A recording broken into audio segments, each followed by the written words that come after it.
Nosvai küla Ungaris, umbes 140 kilomeetri kaugusel Budapestist.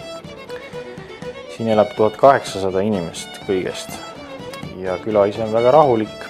Mägedes 4 kilomeetrit eemal on mustlaste geto. Aga mis on siin külas erilist? Siin elab üks Eesti pere.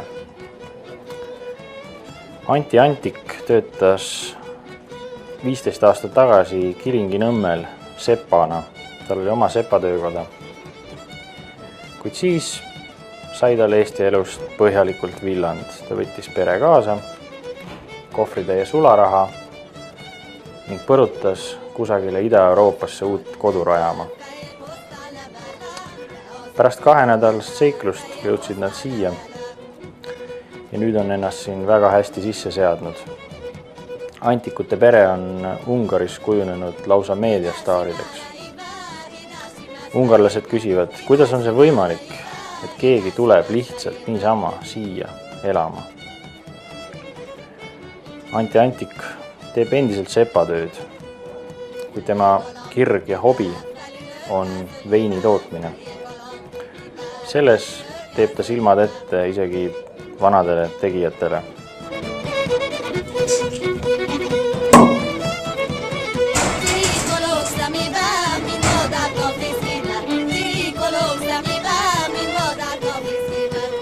Mida me siis degusteerima hakkame? See on 2009 Tšersiga Füsser, Ungari enda viinamalja sort. Väga tänane sort. Viinamalja ise on naljaka välimusega, ta on selline, nagu oleks roostes pealt, mida valmis on. Üks küll ja päris roostega arvab. Aga nüüd täitsa ilus jäle.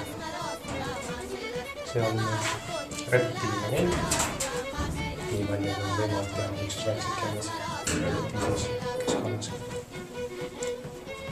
Oma tipuga kas muutanud, perfektselt allamägema ja just nagu näed, ei ole neist palju järgi jäänud ka, et see auk oli nimega laheni täis ja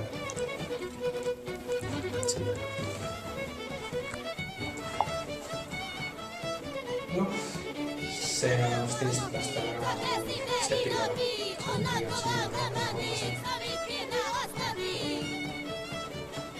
Eesti sepis.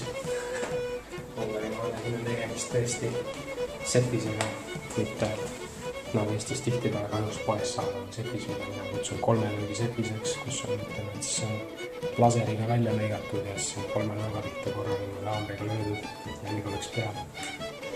Kokku